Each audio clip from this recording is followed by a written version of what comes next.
Haleluya. Mari kita sama-sama akan melihat kebenaran firman Allah sebagai penegasan kembali bahwa tanpa prinsip kebenaran ini, saya ingin mengatakan bahwa kita bukan orang-orang Kristen. Bahkan kita bukan anak-anak Tuhan. Karena naluri anak-anak Tuhan pasti mempraktekkan ini, yaitu mengasihi Allah sebagai naluri utama anak-anak Tuhan. Katakan bersama, mengasihi Allah adalah naluri utama anak-anak Tuhan. Siapa ibu-ibu yang sudah pernah punya anak, melahirkan anak? Haleluya. Kita lihat anak-anak yang dilahirkan itu tidak perlu diajar untuk mengasihi atau untuk melekat dengan ibunya. Walaupun masih kecil, saudara. Dia nggak perlu dikasih kuliah, nggak perlu dilatih, saudara. Dia akan melekat dengan sendirinya karena itu adalah naluri seorang balita yang ingin melekat dengan ibunya. Bahkan kalau ada orang lain menggendong ketika dia sedikit agak besar, dia pasti nangis. Karena dia mengenali ibunya. Dia lebih merasa nyaman kalau digendong oleh ibunya. Amin. Begitu juga saudara, anak-anak Tuhan, orang-orang percaya yang sungguh-sungguh sudah lahir baru, dia punya naluri utama sejak lahir adalah mengasihi Tuhan, mengasihi Allah sebagai Bapaknya. Amin. Oleh sebab itu saudara, dalam apapun yang kita lakukan, perhatikan ini baik-baik, apapun yang anak-anak Tuhan kerjakan, itu harus dilakukan karena terdorong mengasihi Tuhan. Alasannya adalah karena saya mengasihi Tuhan. Supaya kita tidak terjebak pada kekecewaan. Kita akan kecewa kalau dalam apapun yang kita lakukan untuk manusia.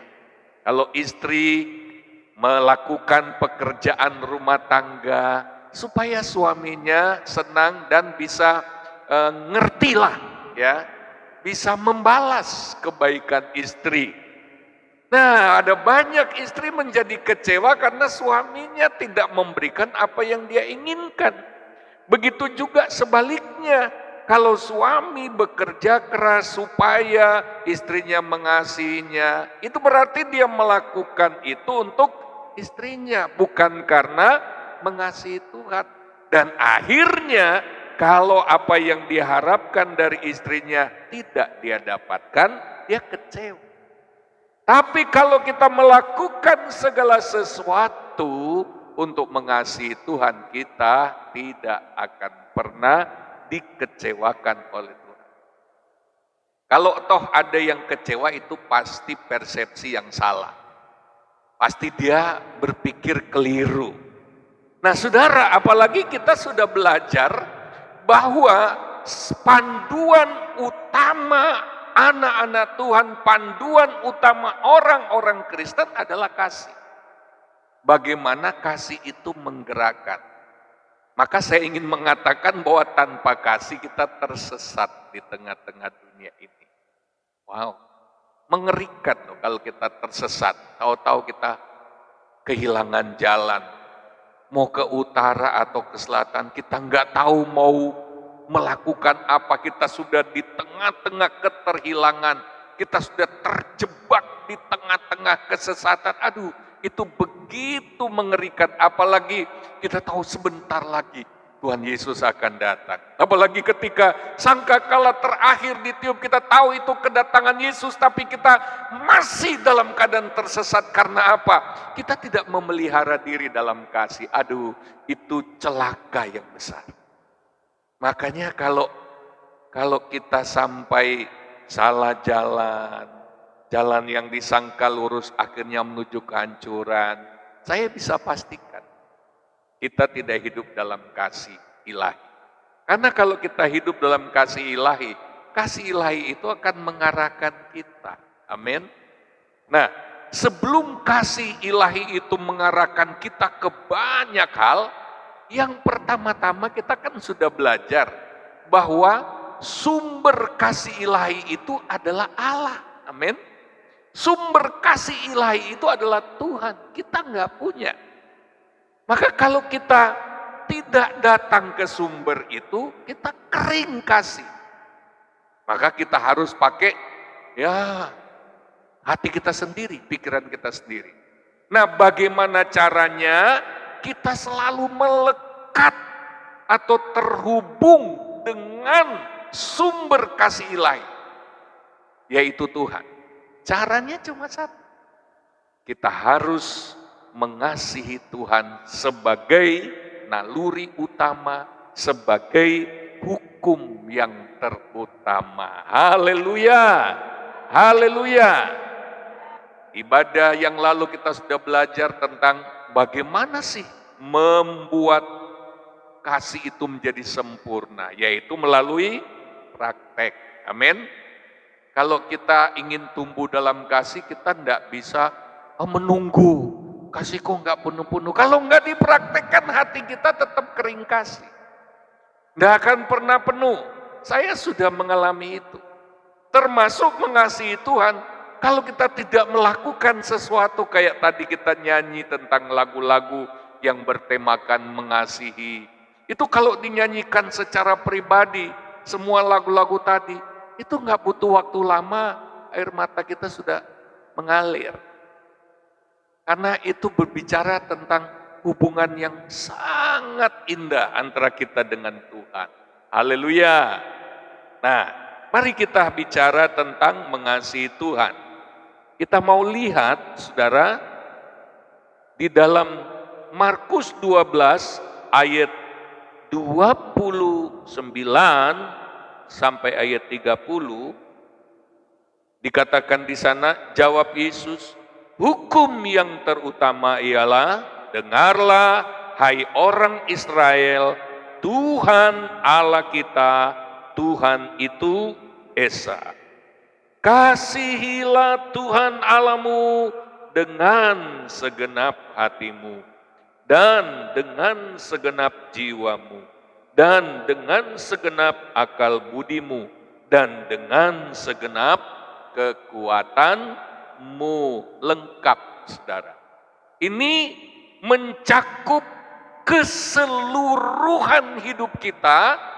Tidak boleh ada ruang, tidak boleh ada sisa yang tidak dipakai untuk mengasihi Tuhan. Tidak boleh sisakan apapun. Mulai dari segenap hati. Wow. Lalu kemudian dengan segenap jiwa. Kita sudah belajar bahwa di dalam hati dan jiwa kita itu ada 3 indera rohani. Yaitu visual. Atau bayang-bayangan pikiran kita. Yang kita hayal-hayalkan itu apa? Itu harus kita pakai untuk mengasihi Tuhan. Hanya menghayalkan, mengimajinasikan Tuhan saja. Amin. Lalu ada indera yang kedua, yaitu indera pendengaran rohani. Bagaimana kita mengasihi Tuhan dengan pendengaran rohani? Kita harus menggunakan pendengaran kita hanya untuk dengar suara Tuhan. Haleluya. Kebiasaan kita untuk mendengar hal-hal yang negatif itu harus dihilangkan. Kita hanya mau mendengarkan suara Tuhan. Karena apa? Saya mau beritahu. Kalau kita lebih banyak mendengarkan bukan hal-hal ilahi, nanti hati kita terlalu penuh. Nah, kalau hati kita sudah full, ketika Tuhan mau bicara, nggak ada ruang lagi untuk bisa menampung suara Tuhan. Makanya banyak anak Tuhan tuli secara rohani. Karena apa? Kita bukan mendengar, menangkap suara Tuhan dengan telinga saja. Yang terutama adalah telinga rohani. Hati kita itu punya pendengaran, mendengar dengan hati. Atau lebih konkret lagi saya beri contoh. Bisa nggak saudara mendengar walaupun saudara jaraknya 2 meter satu dengan yang lain, terus saudara ngobrol di tengah-tengah lapangan di mana gol baru terjadi dan ribuan orang bersorak tepuk tangan, bisa nggak saudara mendengar suara dari teman walaupun cuma jarak semeter? Bahkan mungkin dia teriak-teriak, apalagi kalau mereka bawa menabu genderang ya di lapangan. Keangelan untuk kita bisa mendengar, karena apa? Telinga kita sudah penuh dengan hiruk pikuk. Nah, hati-hati, ada banyak anak Tuhan yang sebenarnya Tuhan ingin berbicara sesuatu yang penting, atau Tuhan ingin mengarahkan dia, tapi dia tidak bisa mendengar. Karena apa? Pendengarannya, hatinya sudah terlalu full, gak ada ruang lagi. Dicari jalan untuk bisa bicara, gak ada lagi. Terlalu penuh. Ya, oleh sebab itu sekali lagi kita harus jaga pendengaran kita, jaga hati kita. Kalau kita tahu, ini cerita gak bagus, tidak membawa kemajuan, malah bisa menenggelamkan hati saya. Malah kalau saya butuh suara Tuhan, waduh ini sudah terlalu penuh. Kita harus menolak, amin. Haleluya. Supaya kita bisa gunakan pendengaran Tuhan. Lalu indera yang ketiga itu perasaan. Kalau perasaan ya itu dipengaruhi oleh pikiran kita, oleh apa yang kita lihat, oleh apa yang kita dengar. Yang penting apa yang kita pikirkan, apa yang kita dengar itu adalah hal-hal yang ilahi, maka perasaan kita akan ikut di dalamnya. Oleh sebab itu tidaklah salah kalau kita terharu akan kasih Tuhan, lalu kita nangis atau kita netes air mata. Ya, tidaklah salah kalau kita memuji Tuhan bersorak-sorai. Haleluya, itu mengungkapkan perasaan. Yang kedua, saudara, cara kita mengasihi Tuhan, ya, kalau kita mengasihi Tuhan sebagai perintah utama, itu akan membuat kita terhubung, katakan bersama terhubung, terkoneksi sangat erat dengan Tuhan. Nah ini ya, banyak orang ingin bangun hubungan dengan Tuhan, ya, lalu kemudian ya coba melakukan misalnya memperpanjang doa, baru 15 menit sudah ngantuk, baru 15 menit sudah capek, baru 15 menit sudah kering. Tapi dia dengar kesaksian bahwa orang yang mau membangun hubungan dengan Tuhan harus memberikan waktu atau jam-jam doanya harus diperbanyak. Wah, ini rasanya bagi dia itu, dia merasa ini seperti menganiaya hidupnya. Kenapa, saudara? Karena dia melakukannya tanpa kasih. Dia mengejar keintiman tapi tanpa kasih. Itu manual. Saudara, kalau dia benar-benar mengasihi Tuhan, dia nggak perlu, bahkan sampai merasa itu perjuangan yang berat, nggak perlu, karena kasih itu naluri untuk membangun hubungan dengan Tuhan. Haleluya. Maka ciri khas orang yang mengasihi Tuhan adalah dia selalu jaga, jangan sampai putus. Sama seperti muda-mudi kalau apalagi baru jadian gitu, pacaran. Aduh, kalau pacarnya diem saja, dia sudah was-was. Saya kira-kira menyakiti apa ya sama dia? Kok saya dinengketi diem? Ini bagaimana? Dia sudah mulai takut jangan sampai diputus. Ya. Orang yang sungguh-sungguh mengasihi Tuhan, ciri khasnya itu dia nggak mau putus hubungan dengan Tuhan. Jadi kita sebenarnya bisa memeriksa hati kita. Apakah kita sungguh-sungguh mengasihi Tuhan atau ini penting. Salah satunya adalah hubungan dengan Tuhan. Nah ini Mazmur 25 ayat 14 berkata, Tuhan bergaul karib dengan orang yang takut akan Dia dan perjanjiannya diberitahukannya kepada mereka. Haleluya. Haleluya. Ini perjanjiannya, kata diberitahukan itu yadakan. Kata yada itu sama dengan kata hubungan suami istri, persetubuhan suami istri. Itu di tempat rahasia. Terjadinya di kamar suami istri. Ini berarti perjanjian Tuhan itu diberitahukan secara rahasia. Tidak diberitahukan, diumumkan kepada banyak orang. Tuhan memberitahukan secara pribadi. Coba katakan secara pribadi. Saudara dengar khotbah saya ini, tetapi mungkin tidak semuanya saudara mendapatkan pemberitahuan pribadi.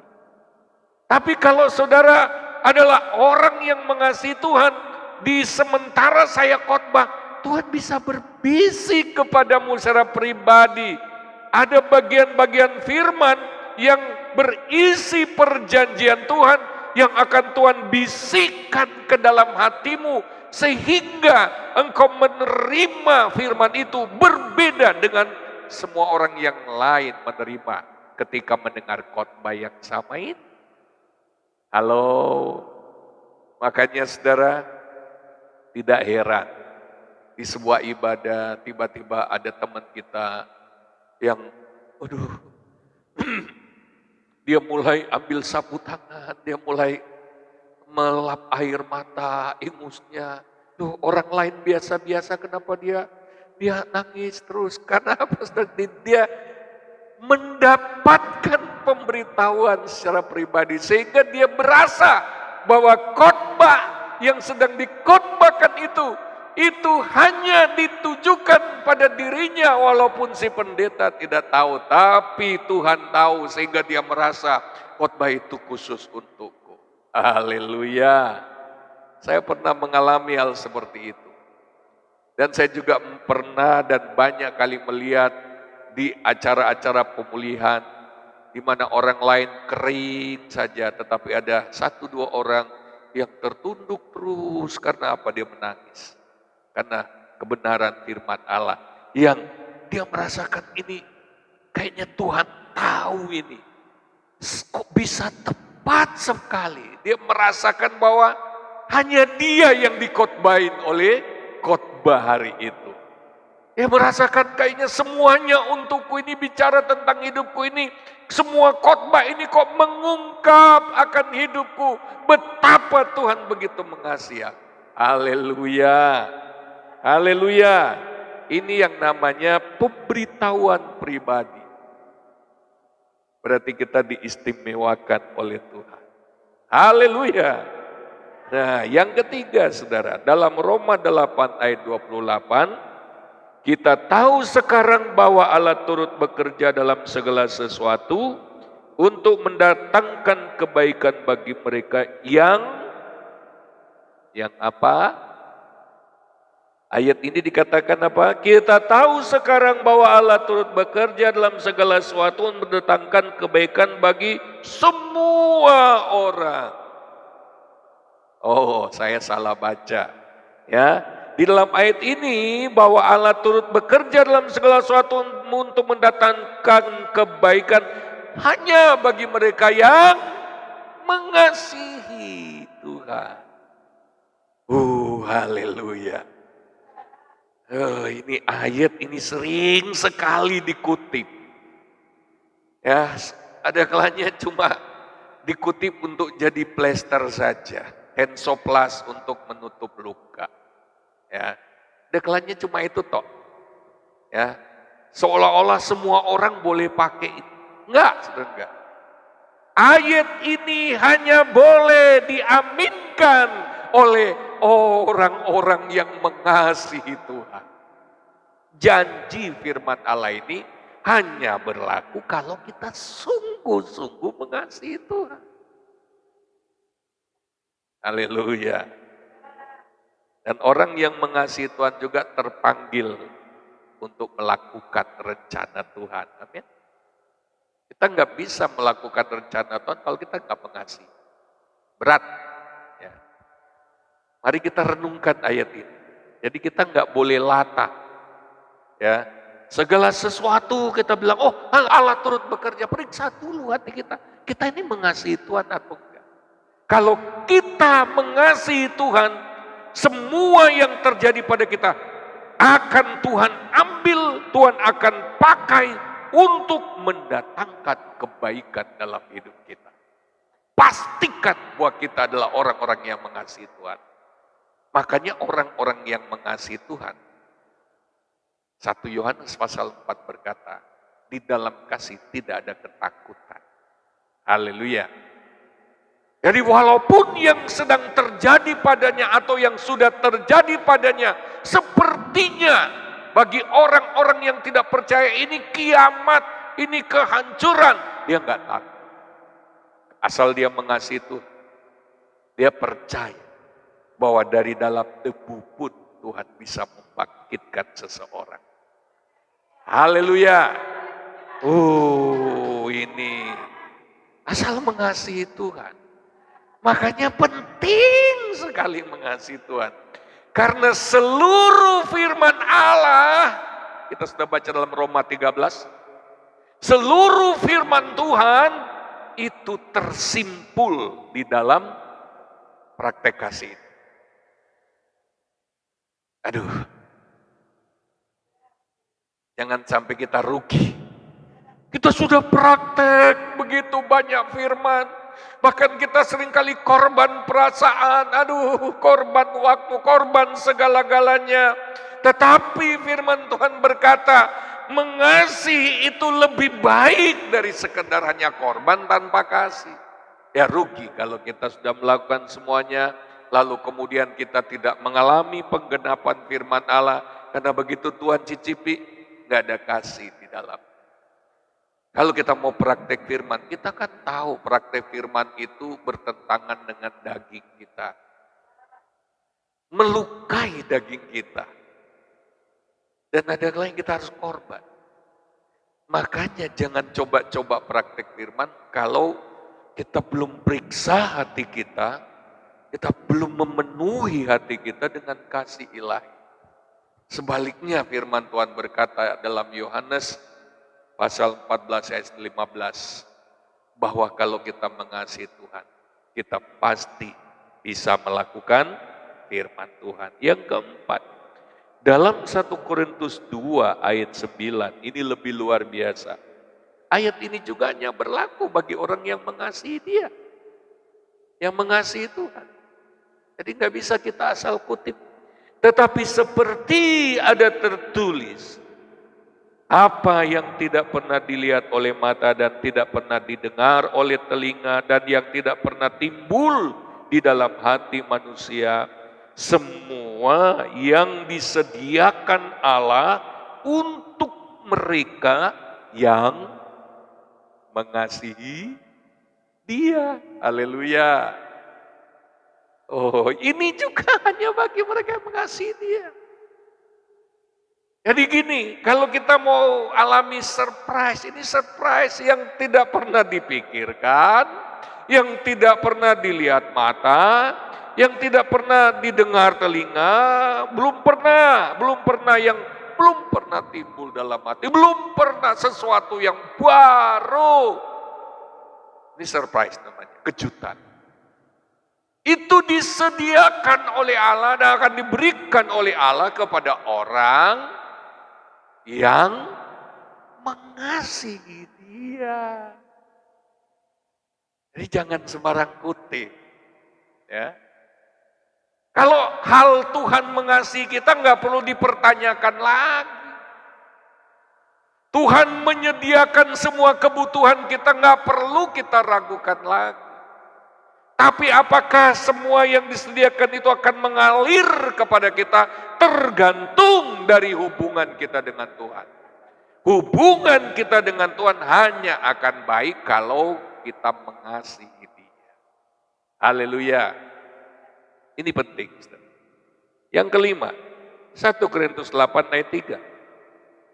Tetapi orang yang mengasihi Allah, ia dikenal oleh Allah. Jadi bagaimana kita bisa dikenal oleh Allah? Menurut ayat ini, harus menjadi orang yang mengasihi Tuhan. Nah, kalau tidak mengasihi Tuhan, apakah dikenal oleh Tuhan? Aduh, ngeri. Kalau kita tidak mengasihi Tuhan, kita tidak dikenal oleh Tuhan.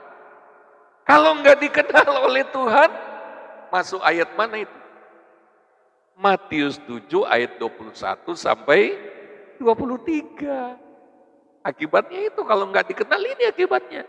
Bukan setiap orang yang berseru kepadaku Tuhan, Tuhan, akan masuk ke dalam kerajaan surga, melainkan dia yang melakukan kehendak Bapakku yang di surga. Dan firman Tuhan berkata, kalau kita mengasihi Tuhan, pasti kita bisa melakukan kehendak Bapa di surga, yaitu firman Tuhan. Amin. Nah, pada hari terakhir banyak orang akan berseru padaku, Tuhan, Tuhan, bukankah kami bernubuat demi namamu dan mengusir setan demi namamu dan mengadakan banyak mujizat demi namamu? Pada waktu itulah aku akan berterus terang kepada mereka dan berkata, aku tidak pernah mengenal kamu. Oh, ini melayani. Kita dikatakanlah bernubuat, mengerjakan mujizat, mengajar dan lain sebagainya, mengusir setan, melakukan mujizat, dahsyat. Ya. Tapi kenapa tidak dikenal oleh Tuhan? Kata tidak mengenal itu maksudnya begini. Kata aku tidak ginosko, aku enggak pernah ada hubungan sama kamu. Coba itu kata aku tidak pernah mengenal. Aku tidak pernah ginosko. Ginosko artinya begini, aku nggak pernah ada hubungan. Karena kata ginosko itu artinya hubungan intim. Mengenal melalui hubungan. Jadi kalau nggak ada hubungan tidak akan pernah terjadi ginosko. Nah yang Tuhan katakan sini, aku nggak pernah ginosko. Kamu kemana aja selama ini? Kalau kamu memang kekasihku, kok kita nggak pernah ketemu? Gitu. Kok jarang? Coba kita mulai periksa loh diri kita. Satu hari berapa kali kita terhubung dengan Tuhan? Tadi pagi saya baru menulis, saudara kita di agama lain. Satu hari berapa waktu? 5. Padahal kita menganggap mereka tersesat kan? Menurut Alkitab, kita beranggapan mereka salah jalan. Orang yang salah jalan saja menurut Alkitab 5 kali. Kita anggap Allah mereka bukan Allah kita. Beda. Benar apa enggak? Tapi mereka kok malah lebih rajin. 5 kali sehari. Ini waktu khusus loh. Belum lagi kalau di jalan mereka terus menerus apa itu? Ngucap. Ada nggak yang sudah ketemu kayak gitu? Duduk lagi tunggu bis, mulutnya umat kami baca ayat-ayat kitab suci. Itu yang 5 kali itu waktu spesial. Saya mau tanya, ini 5 kali ini setiap kali itu berapa menit di pihak mereka? Siapa yang tahu? Hah? Lah kalau berjalan ke masjid berapa? Coba, misalnya maghrib, sholat maghrib, mereka pergi ke masjid, itu berapa lama tinggalkan? Bisa 20 menit? Bisa juga setengah jam, kalau dulu belum ada motor jauh kan, jalan kan, bisa setengah jam. Berarti kalau 5 kali setengah jam itu berapa jam? 2,5 jam tiap hari. Nah kita orang Kristen, kalau ambil waktu khusus untuk Tuhan. Berapa lama? Saya mau tanya, orang kalau jatuh cinta, bosan nggak kalau bersama-sama? Wis we, aku wis jenuh, wis bosan. Nggak ada bosannya kalau cinta, amin. Ini sudah kita belajar. Hubungan yang Tuhan cari itu hubungan. Amin. Saudara, misalnya ya, sebagai orang tua, saya punya anak.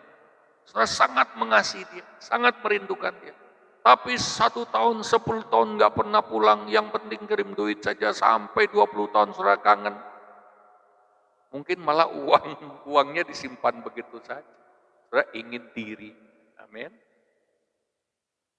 Tuhan menginginkan hubungan. Bukan berarti pelayanan nggak penting. Pelayanan apapun yang membuat malah kita terlalu sibuk sehingga tidak ada waktu untuk Tuhan, itu bukan hal yang diinginkan. Kalau kita jauh dari Tuhan, renggang hubungan kita dengan Tuhan, itu kejahatan di mata Tuhan. Kenapa kejahatan? Berarti ada kekasih lain yang sudah merebut kita. Makanya Tuhan katakan, undurlah kamu yang melakukan kejahatan. Kejahatan apa?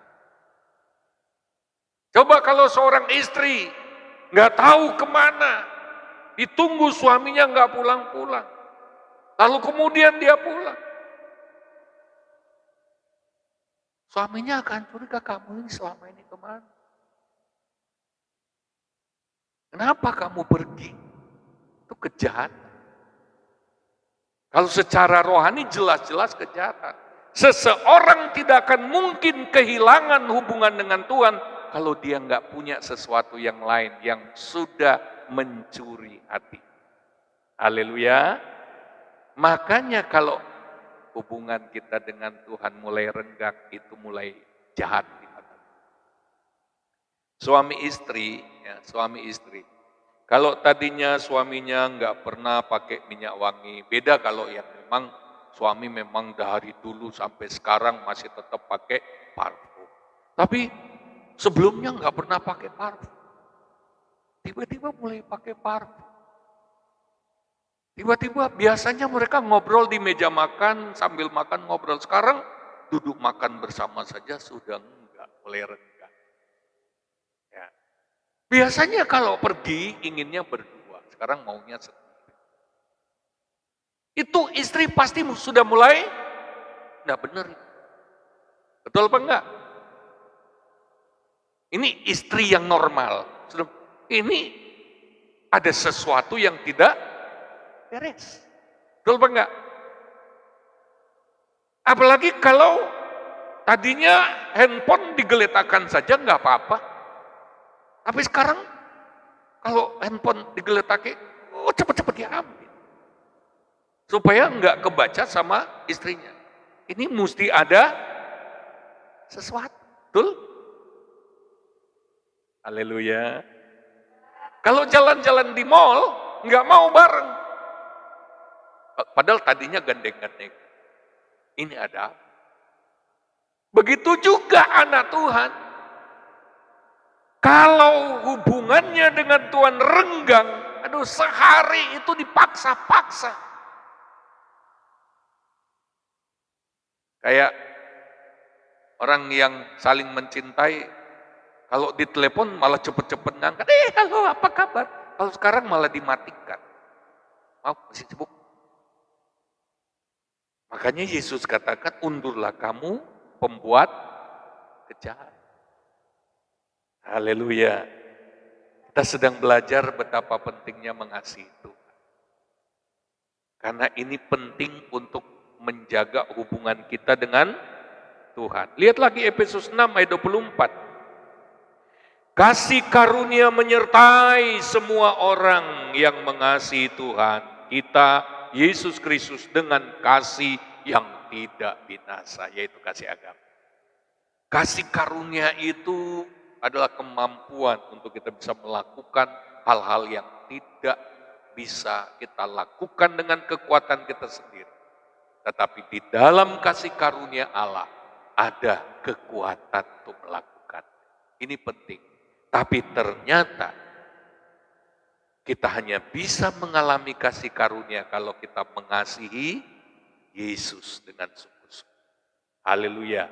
Kasih karunia akan menyertai. Kasih karunia itu sumber. Ya. Makanya dalam 1 Korintus 15 ayat 10 berkata, tetapi karena kasih karunia Allah, aku adalah sebagaimana aku ada sekarang. Dan kasih karunia yang dianugerahkannya kepadaku tidak sia-sia. Sebaliknya, aku telah bekerja lebih keras, katakan bekerja lebih keras, daripada mereka semua. Tetapi bukannya aku, melainkan kasih karunia Allah yang menyertai aku. Haleluya. Haleluya. Lihat, Paulus bisa melipat gandakan pekerjaannya karena kekuatan kasih karunia. Wah, luar biasa.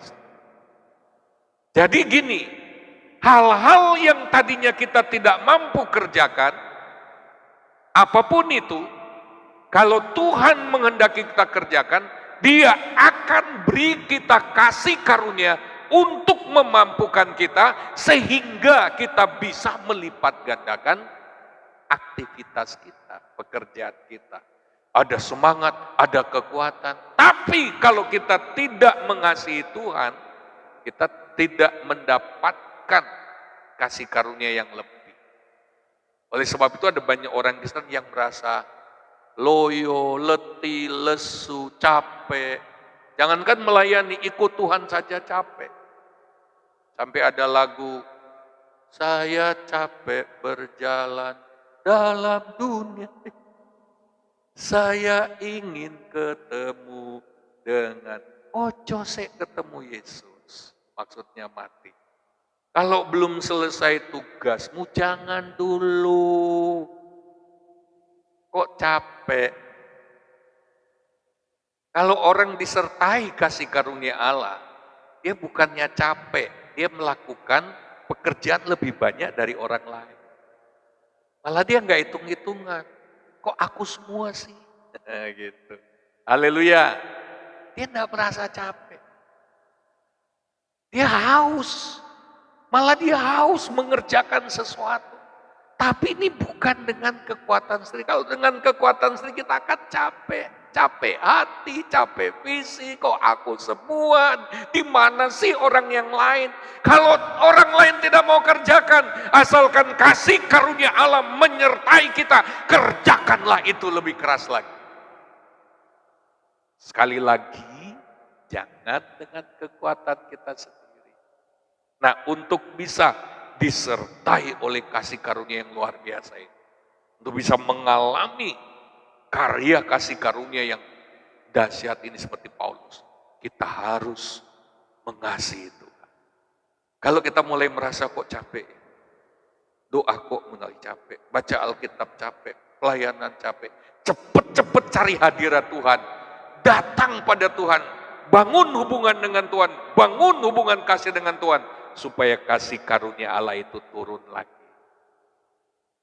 Saya kok mulai capek menghadapi istri saya kok mulai capek menghadapi suami, saya kok mulai rasa capek menghadapi anak saya mulai capek menghadapi saudara seiman saya.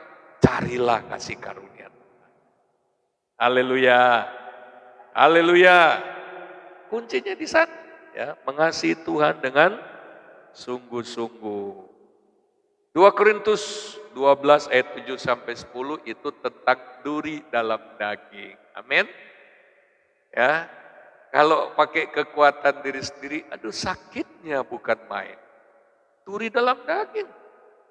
Sudah pernah tertusuk duri ikan? Tapi Paulus berkata dia mampu karena apa? Kasih karunia. Haleluya. Sebetulnya orang Kristen itu disediakan lengkap yang dia butuhkan dalam segala situasi. Cuma seringkali ini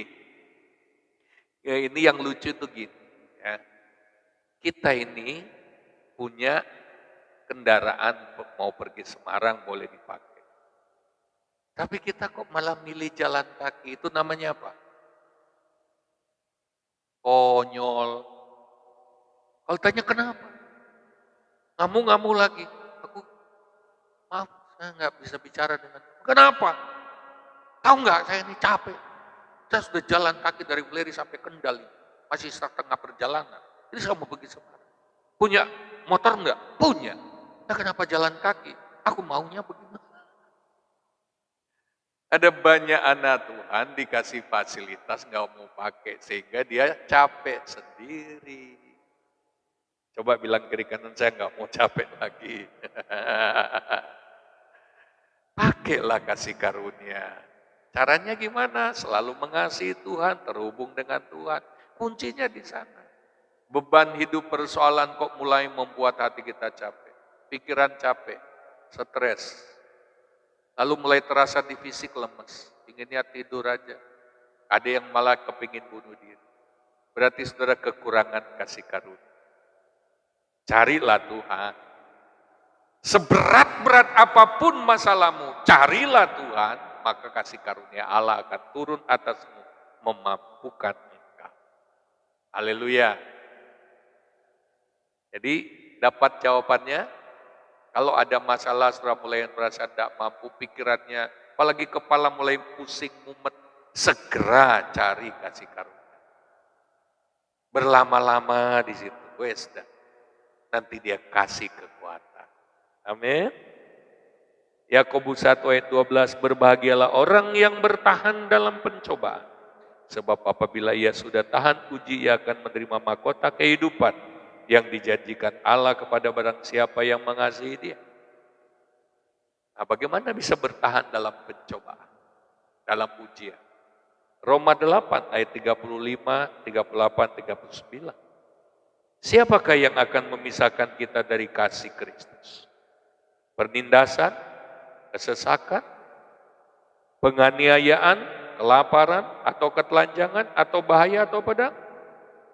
Ayat 38, sebab aku yakin bahwa baik maut maupun hidup, baik malaikat-malaikat maupun pemerintah-pemerintah, baik yang ada sekarang maupun yang akan datang, atau kuasa-kuasa, baik yang di atas maupun yang di bawah, ataupun sesuatu makhluk lain, tidak akan dapat memisahkan kita dari kasih Allah yang ada dalam Kristus Yesus Tuhan kita. Haleluya. Kasih Allah itu sudah begitu dahsyat bagi kita. Sehingga kalau ada yang coba-coba memisahkan, lebih baik mati, juga apa-apa. Artinya apa? Kalau kita mau tahan ujian, tahan menghadapi aniaya, tingkatkan kasih kita kepada Tuhan. Haleluya. Haleluya. Ya. Karena orang-orang Kristen tidak akan disukai oleh semua orang. Dunia ini akan membenci anak-anak Tuhan. Bukan cuma benci, mereka akan memukul, mereka akan kalau bisa menyiksa kita. Tapi ternyata orang-orang yang mengasihi Tuhan sungguh-sungguh, yang hidup dalam kasih Tuhan, mereka tidak akan bisa digoyahkan. Haleluya. Ya. Ada kalanya saya sering bertemu dengan orang, ya, ada orang belum lama ini saya ketemu, dia berkata begini, maaf, saya nggak bisa menuruti kamu, saya harus ikut si A. Kenapa? Dia banyak membantu saya.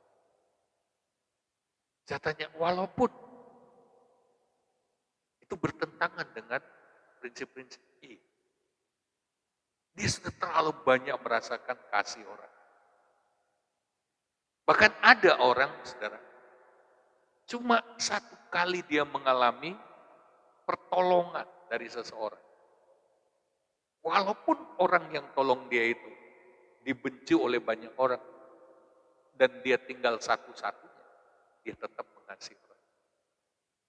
Walaupun teman-temannya mengucilkan dia katakan, aku ada sekarang. Dia tidak akan pernah terpuruk. Bahkan walaupun sudah jelas-jelas di matanya, orang yang nolong dia itu ada kesalahan. Tetapi nggak akan pernah hilang dari pikiran orang itu pernah nolong. Bayangkan, satu pertolongan saja atau satu tindakan kasih itu membuat seseorang itu nggak bisa mengkhianati. Apalagi Tuhan yang tiap hari bikin baik sama kita. Haleluya. Hanya karena kita nggak renungkan, kita kelalen, kita lupa. Dalam satu hari ada kalanya kita nggak ingat, sehingga kita gampang memudar kasih kita kepada Tuhan dan gampang bersungut, gampang capek hati, gampang mundur dari Tuhan. Karena apa? Kita lupa kasih Tuhan. Ya. Haleluya, puji Tuhan. Haleluya. Kita mau belajar mengasihi Tuhan dengan sungguh-sungguh. Haleluya. Kita mau tingkatkan. Bergaulah karib dengan Tuhan. Cari lagu-lagu bertemakan mengasihi. Karena kalau kita sudah mengasihi Tuhan, dua jalur kasih yang lain itu akan menjadi mudah. Haleluya. Haleluya. Haleluya. Semua yang lain akan sulit bagi kita kalau kita masih tidak beres dalam mengasihi. Kita nggak bisa pamer-pamer kekristenan model apapun kalau kita masih gagal dalam mengasihi. Kalau kita masih pandang enteng, semuanya akan menjadi sia-sia. Marilah tingkatkan kekristenan kita supaya kita berkenan di hadapan Tuhan. Haleluya. Kurapatakaya ralamalamasakai. Kurapatakaya ralamalamasakai. Terima kasih Tuhan. Terima kasih Yesus. Terima kasih.